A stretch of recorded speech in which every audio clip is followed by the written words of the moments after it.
शुभम भेट च्यानलमा सबैलाई स्वागत छ। मेरो नाम सुमित शर्मा हो र म एमकेआई कलेजमा फिलहाल पढिरहेको छु एज अ भेटनरी स्टुडेन्ट। आज अमित सरसँग एउटा सानो पोडकास्ट हामी गर्न आएको छौँ इन्सुरेन्सको बारेमा। इन्सुरेन्स कतिको हाम्रो लाइफमा जरुरी छ भन्ने सरसँग आज कुराकानी। सर फर्स्ट क्वेसन हजुरसँग छ, इन्सुरेन्स कम्पनी कहिलेदेखि स्टार्ट भएको छ? इन्सुरेन्स कम्पनी कुरा गर्दाखेरि तपाईँ अहिले सिटिजनको बारेमा सोधिराख्नु भएको छ, कुनै बिमा जगतको होइन, मैले सिटिजनको बारेमा सोधेको। सिटिजनको बारेमा कुरा गर्नुहुन्छ भने 2064 सालमा निर्णयमा असार 12 गते चाहिँ यसको डकुमेन्टको प्रक्रिया सुरु गरेर चाहिँ स्थापना भयो। तर बजारमा यदि काम गर्ने कुरामा यदि भन्नुहुन्छ भने 2074 साल कार्तिक 2 गतेदेखि चाहिँ बजारमा यदि मान्छेहरूले बिमा गर्ने सुरु गरेको छ अफिसियल रूपमा।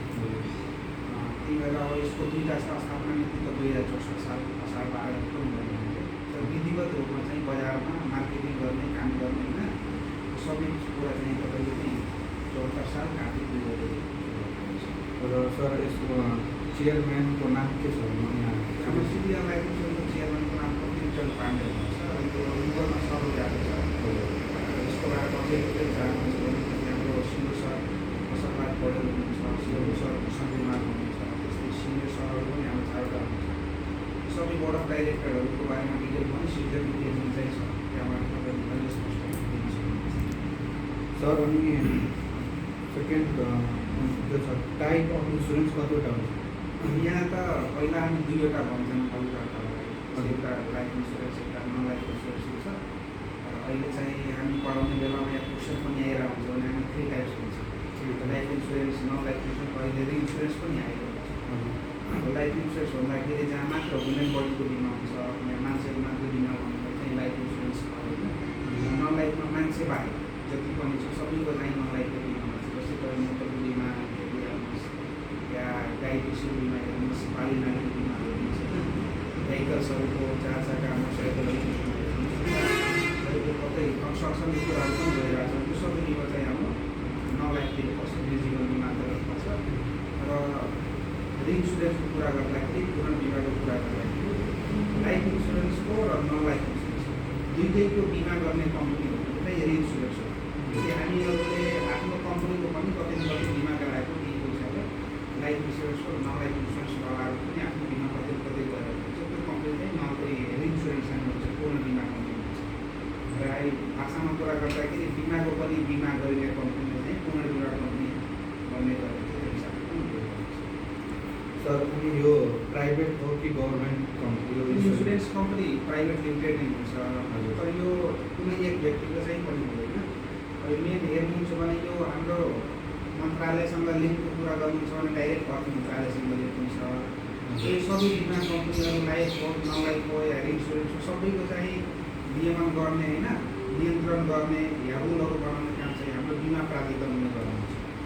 जस्तै तपाईँ यसरी बुझ्दा हुन्छ, अर्थ मन्त्रालयको चाहिँ 2टा हाँगा होइन, एउटा चाहिँ तपाईँको नेपाल राष्ट्र ब्याङ्क हुन्छ भने अर्को चाहिँ बिमा प्राधिकरण हुन्छ। मैले किन भने भन्दाखेरि ब्याङ्कहरूको नियमन गर्ने होइन, रुल्सहरू डेभलप गर्ने या नियन्त्रित गर्ने काम राष्ट्र ब्याङ्कको हुन्छ होइन, किनभने ब्याङ्क शब्द ब्याङ्क गर्ने क्रम छ। त्यस्तै यहाँ बिमा कम्पनीहरूको पनि अब माथिल्लो तत्त्व निकाय यो सबै हेर्ने मोनिटरिङ गर्ने कुराहरू चाहिँ हाम्रो नेपाल बिमा प्राधिकरणले गर्नुहुन्छ। यो दुइटै कुरा तपाईँ समग्र रूपमा हेर्नुहुन्छ भने कतै कतै होइन हाम्रो अर्थ मन्त्रालयसँग यो कुरा लिएको हुन्छ। त्यही भएर प्राइभेट भएर पनि यसमा पैसा सबै सुरक्षित हुन्छ। डाइरेक्ट हाम्रो नियमन एकाइ र माथिको तहसम्म सबै चाहिँ यसमा सर लास्ट प्रश्न, एज अफ इन्सुरेन्स कति वर्षसम्म हुन्छ? यसमा तपाईँले दुईटादेखि 3टा कुरा के बुझ्नुपर्ने हुन्छ। प्रायः मान्छेले बिमा गराउने एज भनेको जति सकिन्छ कम एजमा बिमा गर्दा प्रिमियम पनि कम लाग्ने, सुविधा पनि धेरै गर्नुहुन्छ। अब आज जन्मेको बच्चाको पनि बिमा गर्न मिल्छ। यदि जन्मदाता छ भने आज जन्मेको बच्चाको पनि बिमा गर्न मिल्यो। त्यो चाहिँ बाल वैश्य योजना अन्तर्गत हुनुपर्छ। 25 वर्षसम्म एप्लाई गर्न पायो त्यो बच्चाको। तर माथिल्लो बच्चाभन्दा बाहिरको कुरा गर्नुहुन्छ भने 18 वर्षदेखि लिएर 60 वर्ष 65 वर्षमा पनि भन्ने गरिन्छ। तर यथार्थमा हेर्ने हो भने बिमाको सबै सुविधा लिने गरी हिसाबले यदि बिमा गराउनुहुन्छ भने त्यो एज भनेको 18 देखि 55 वर्षसम्म हुन्छ। त्यो एजमा के हुन्छ भने बिमाको सम्पूर्ण सुविधा, यही घातक रोगहरूको सुविधा समेत तपाईँको 18 देखि मान्छेले चाहिँ पाउँछ होइन। तर त्योभन्दा बढी जस्तै 56 वर्ष 57 वर्षको मान्छेले पनि बिमा गरेर मिल्छ नमिल्ने होइन, तर उहाँको प्रिमियम धेरै लाग्छ र इन्सुरेन्सको जुन सुविधा घाटाको सुविधाहरू या कुनै अन्य सुविधाहरू पनि हुन्छ भने त्यो चाहिँ उहाँले पाउनुहुन्न। र अर्को कुना बढी एज भएको मान्छेको बिमा गर्ने बेलामा हाम्रो मेडिकल टेस्ट पनि हुन्छ। त्यही भएर सकेसम्म मेडिकल इक्जामिनेसन गराउनु पऱ्यो, इसिजी गर्नु पऱ्यो, ल्याब रिपोर्टहरू हुन्छ। त्यो सबै कुराहरू चाहिँ हाम्रो एज धेरै भएको मान्छेहरूलाई त्यो सबै कुरा चाहिँ लागु हुन्छ होइन। त्यही भएर सकेसम्म बिमा गर्ने यदि एजको कुरा गर्नुहुन्छ जति सकिन्छ कम एजमै भएको मान्छेहरू बिमा गर्दा चाहिँ हाम्रो बिमा शुल्क पनि कम लाग्छ र तपाईँको के हुन्छ बिमाको सबै सुविधा पनि दिन्छ।